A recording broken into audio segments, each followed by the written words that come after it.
نحمده ونصلي ونسلم على رسوله الحبيب الكريم أما بعد بسم الله قال المؤلف رحمكم الله ونفعنا بعلومهم وبمكانهم في الدارين آمين. Kelanjutan dari yang kemarin. ومن ذلك عذاب القبر ونعيمه وسؤال الملكين منكر ونكير ونعيمه وسؤال ملكين منكر ونكير والبعث والحشر والقيامة والحساب والثواب والعقاب والميزان والنار والصراط والخوض والشفاعة والجنة والخلود والرؤية لله subhanahu wa ta'ala fil jannah. Di antara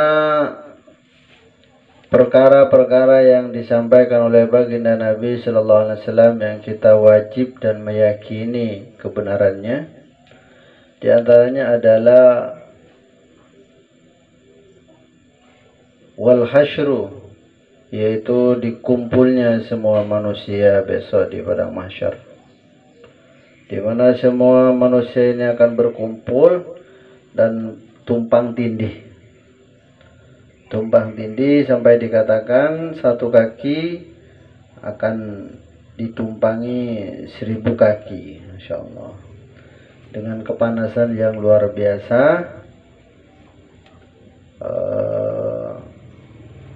sampai-sampai berkucuran keringat. Ada yang keringat sampai tumit, mata kaki, ada sampai lutut, ada sampai perut, sampai dada, bahkan ada yang tenggelam karena keringatnya itu sendiri, saking panasnya. Bayangkan matahari 1 hasta dalam keadaan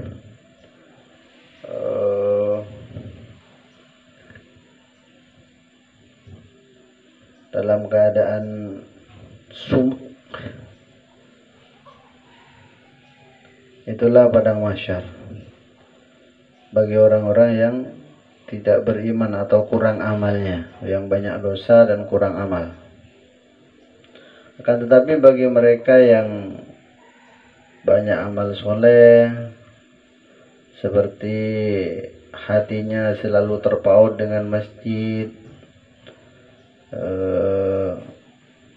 ada lagi yang imamun adilun,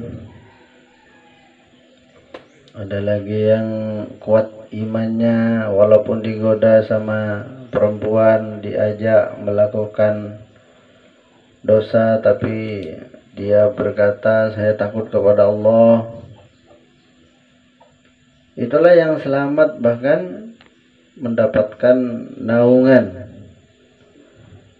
Dikatakan oleh Allah Subhanahu wa taala, yaumal la dzilla illa dzilluhu sab'atun yaumal la dzilla illa dzilluhu. 7 golongan ini akan mendapat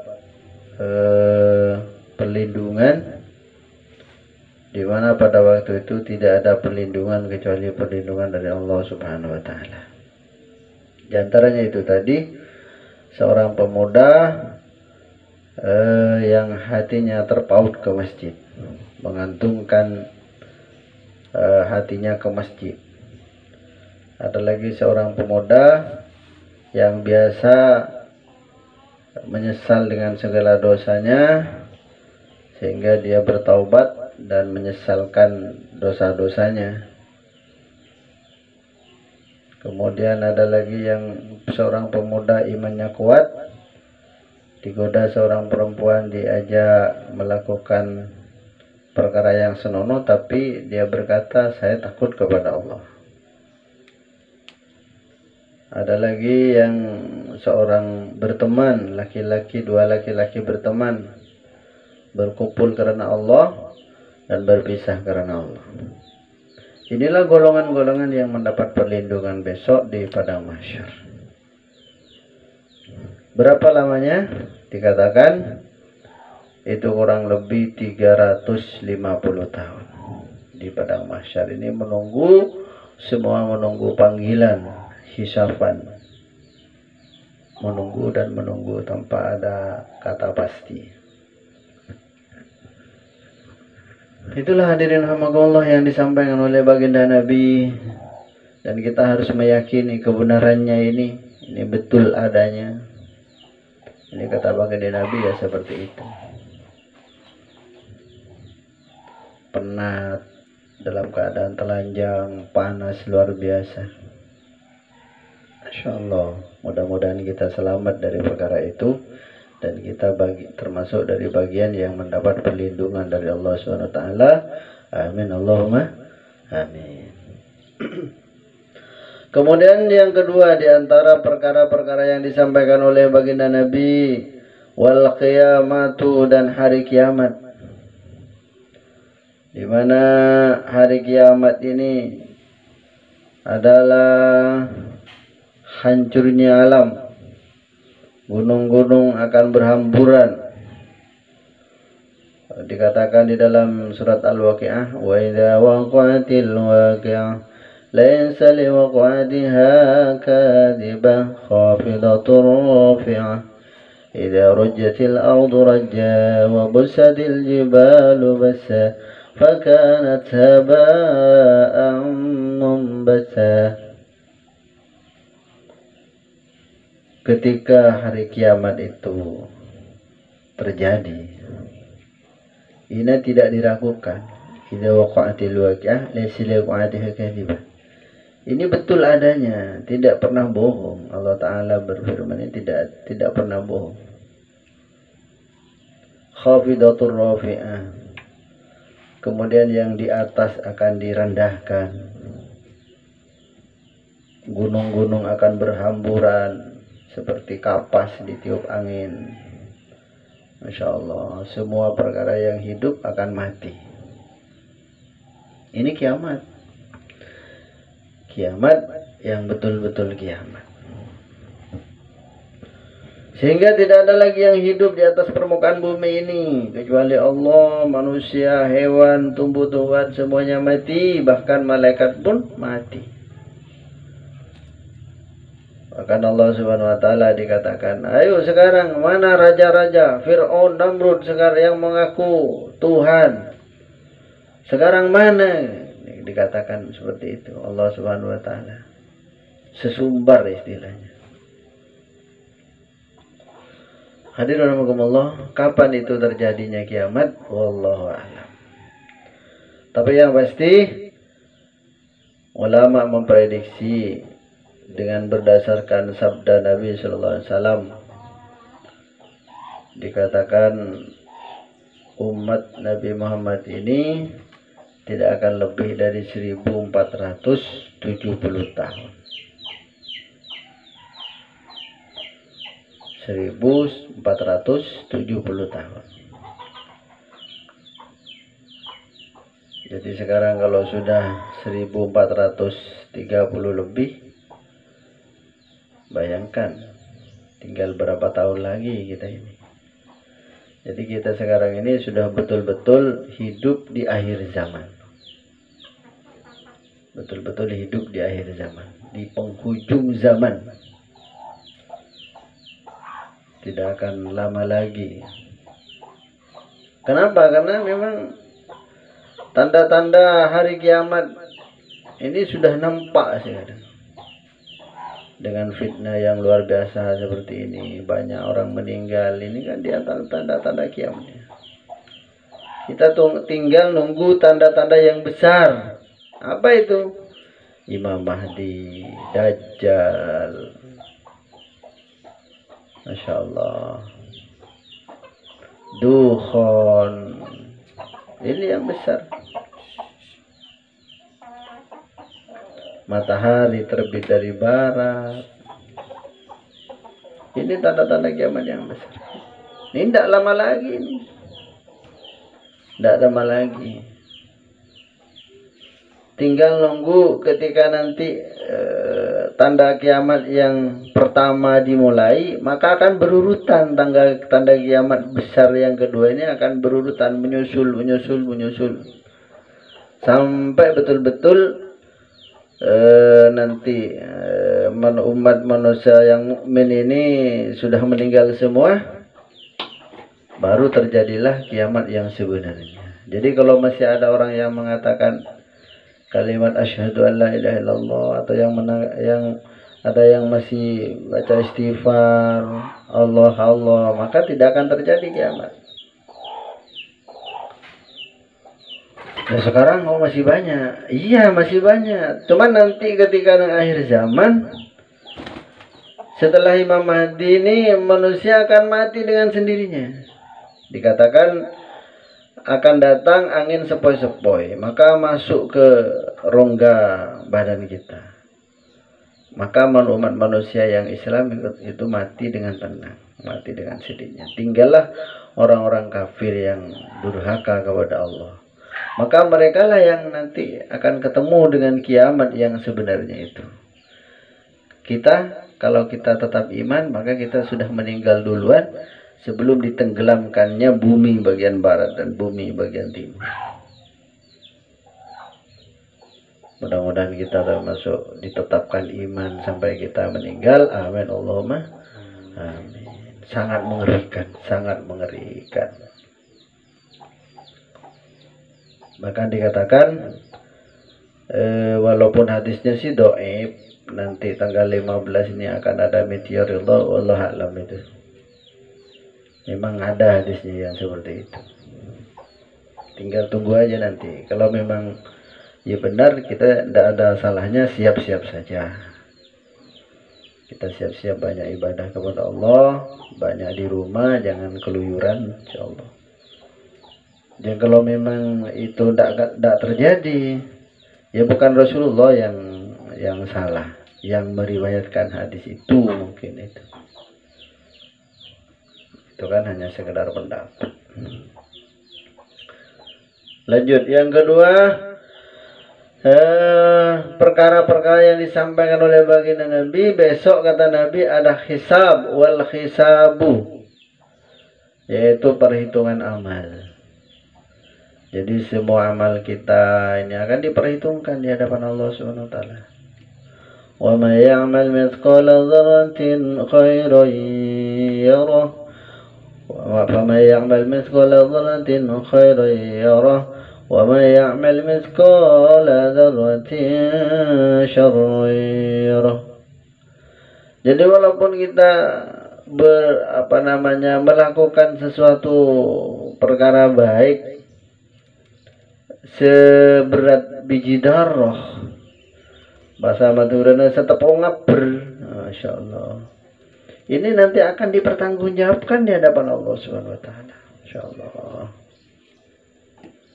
Baca selawat satu, ini yang akan ada nilai nanti di hadapan Allah Subhanahu wa taala. Muang duri ilan jalan akan dapat pahala, nanti pahalanya akan diperlihatkan oleh Allah Subhanahu wa taala. Diperhitungkan oleh Allah Subhanahu wa taala. Begitu juga melakukan dosa. Melihat perempuan yang bukan mahrim dengan pandangan syahwat. Melihat orang lain dengan nyindir, iri hati, insyaallah. Ini kelihatannya kecil, tapi besok dipertanggungjawabkan di hadapan Allah Subhanahu wa taala. Jadi sekecil apapun perbuatan kita, baik itu atau yang baik atau yang jelek, nanti akan dipertanggungjawabkan di hadapan Allah. Sampai kita membunuh semut saja, itu besok semut ini akan mengadu kepada Allah. Gusti, katanya, saya ini dibunuh oleh orang ini namanya ini dibunuh tanpa alasan yang jelas. Saya minta pertanggungjawaban Gusti, kata semut. Ini semuanya besok di pengadilan ini akan dipertanggungjawabkan.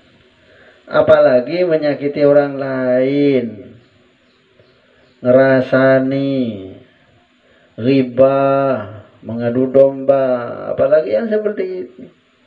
Bunuh hewan aja tanpa ada sebab yang jelas, ini kita dipertanggungjawabkan besok deh. Itulah hadirin rahimakumullah. Jadi tidak ada pekerjaan manusia ini yang terlewatkan oleh pengawasan Allah. Allah selalu mengawasi perbuatan kita. Tahu sekecil apapun Allah Ta'ala tahu. Nah, itu jadi kata Rasulullah, besok setelah hari kiamat ini ada hisab. Ini harus kita yakin itu. Wa thawabu ganjaran. Besok orang yang melakukan kebaikan kata Rasulullah akan mendapat pahala. Pahala di mana itu? Di surganya Allah Subhanahu wa taala. Akan mendapat pahala. Sekecil apapun kita berbuat, ini akan dibalas dengan pahala. Ya sesuai dengan perbuatan kita. Kalau kita amalnya banyak, ya jelas balasannya banyak juga. Tapi kalau perbuatannya amalnya kecil, ya kecil juga, sedikit juga balasannya. Jadi besok jangan heran ketika melihat pahala bacaan Al-Quran dalam satu tahun hatam 6 kali misalnya, sedangkan kita 1 kali pun tak hatam. Jangan heran melihat pahalanya orang yang istiqomah tahajud begini, kita tidak pernah melakukan tahajud. Jangan heran. Ini Allah Ta'ala membalas sesuai dengan perbuatan kita. Yang penting masuk surga. Iya memang penting masuk surga. Tapi dikatakan surga ini kan masih kosong.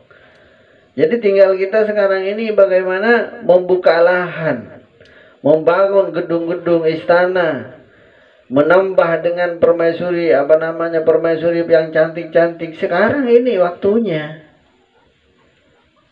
membuat istana sekarang. Jadi istilahnya sekarang ini kita berbuat amal ini pahalanya ditransfer ke malaikat. Malaikat, saya mau transfer amal nih, buatkan ini saya bangunan istana. Dikatakan orang yang ke masjid saja, setiap 1 langkah itu, setiap 1 langkah akan dibangunkan 1 kota di surga katanya. Dihapus dosa 1 langkah, dihapus dosa 1 langkah, dinaikkan derajatnya 1 langkah, ditulis kebaikan. Kalau 100 langkah berapa ini ditulis? Masya Allah. Jadi jangan sia-siakan sekecil apapun amal baik itu. Kita baca subhanallah saja, subhanallah 1, ini oleh Allah Subhanahu wa taala disediakan 1 pohonan di surga, di mana 1 pohonan ini perjalanan 1 hari 1 malam tidak nyampe. Dikatakan 1 tahun lebih itu untuk mengelilingi 1 pohon yang berbuah manis ini. Dari 1 subhanallah. Bagaimana kalau 100? Bagaimana kalau 1000? Masya Allah. Jadi yang banyak amal tentunya besok surganya lain dengan yang kurang amal, yang sedikit amalnya. Walaupun masuk surga ya tidak sama. Dan kita itu tidak tahu yang diterima oleh Allah itu yang mana, tidak tahu amal kita itu. Makanya jangan menyepelekan ibadah kecil, amal yang kecil jangan disepelekan. Bahkan dikatakan oleh ulama, kita harus berbuat baik. Walaupun kita menyelamatkan semut yang lagi tenggelam di air, kemudian kita angkat. Ini kan sepele ini. Ada semut tenggelam di air. Wah, tidak bisa berenang. Kita angkat. Biar semut ini selamat. Masya Allah. Kata ulama, tidak tahu barangkali dari perbuatan ini, yang seperti ini bisa menyebabkan kita masuk surga. Banyak kok cerita-cerita para sahabat dulu. Seperti Sayyidina Umar itu masuk surga karena manuk emprit itu. Manuk perek yang turun.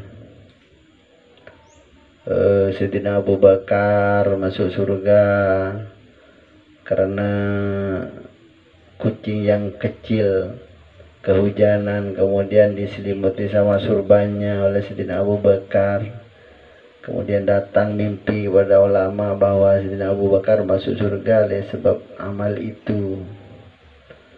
Ada lagi Imam Al-Ghazali masuk surga sebab lalat yang hinggap di mangsen, kemudian dibiarkan oleh Imam Al-Ghazali sampai lalatnya ini kenyang.